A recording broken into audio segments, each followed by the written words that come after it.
Hanuman movie থেকে আমরা তেজা সজ্জার কথা জেনেছিলাম, যেখানে আমরা সুপার হিরো হিসেবে দেখেছিলাম তাকে, কিন্তু আপকামিং মুভি মিরায়ে তেজা সজ্জাকেই নতুন ক্যারেক্টার সুপার যোদ্ধা হিসেবে দেখতে চলেছি।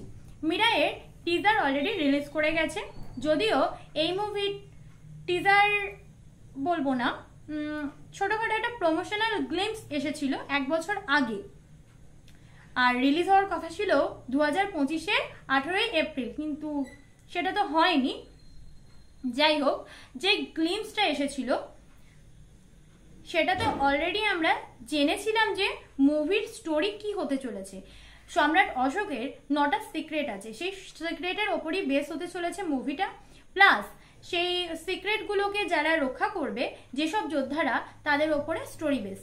এবার এই সব যোদ্ধাদের মধ্যে একটা যোদ্ধা হচ্ছে তেজা সজ্জার ক্যারেক্টারটা। চলো জেনে নিয়ে যে টিজারটা কেমন হলো।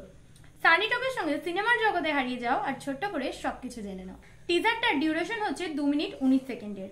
অলরেডি টিজারের যেরকম ভিজুয়াল এফেক্ট দেখাচ্ছে, তাতে করে এটুকু ক্লিয়ার যে আগের তুলনায় অনেক বেশি ইমপ্রুভ করে তারপর আমাদের সামনে সেটা প্রেজেন্ট করেছে। টিজার থেকে আমরা জানতে পারছি যে কলিযুগ আসছে, যেখানে মহাসংগ্রাম হতে চলেছে এবং সেই মহাসংগ্রাম থামানো অসম্ভব।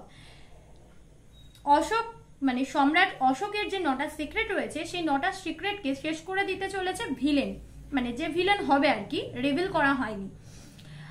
তবে এই সংগ্রামটাকে থামানো সম্ভব একটা ব্যক্তির পক্ষেই, যে আসলে তেজা সজ্জার ক্যারেক্টার।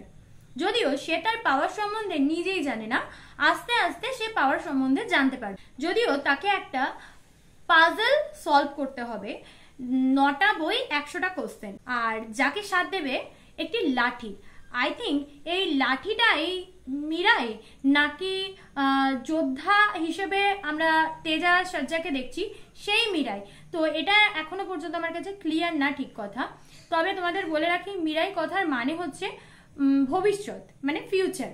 তাছাড়া এই টিজারের মধ্যে অনেক অ্যাডভেঞ্চার কিছু সিন দেখতে পাবে, যেমন রাক্ষসের অ্যাটাক করতে আসা, কিংবা ট্রেনের ওপর যে ফাইট সিনটা রয়েছে সেই সিনটা। তবে লাস্টের ব্যাপারটা যেন একটা গায়ে কাঁটা দিল। কেউ একজন হেঁটে আসছে, তার পা গুলো দেখা যাচ্ছে, আর সামনে সমস্ত বানররা হাত জোর করে তাকে প্রণাম করছে।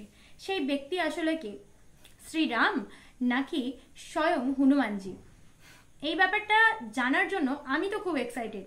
তোমরা কতটা এক্সাইটেড সেটা জানাতে ভুলো না। হিস্ট্রি, মাইথোলজি, অ্যাকশন, অ্যাডভেঞ্চার সবকিছুকে অসাধারণভাবে মেকার্সরা যে ব্লেন্ড করেছে, সেটা আমাদের কাছে টিজারই প্রমাণ দিচ্ছে। তবে এই স্টোরিটা কতটা ফ্রেশ স্টোরি সেটা আমি জানি না, কারণ এর আগে এরকম ধরনের কোনো স্টোরি আমি দেখিনি। সো আমার কাছে এটা ফ্রেশ স্টোরি হতে চলেছে একটা। তোমরা যদি এই টাইপের কোনো স্টোরির ইংস পেয়ে থাকো বা দেখে থাকো, সেটা জানাতে ভুলো না।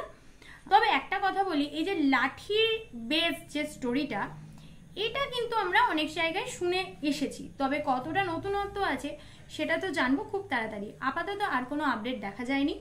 চলো নেক্সট আপডেটের জন্য ওয়েট করি। সানি টকের সঙ্গে সিনেমার বকবক হয়েছে শেষ, আবার আসছি নতুন মুভি নিয়ে। তোমরা সবসময় থাকো ফ্রেশ। আর হ্যাঁ, যাবার আগে চ্যানেলটি সাবস্ক্রাইব করে যেতে কিন্তু ভুললে চলবে না।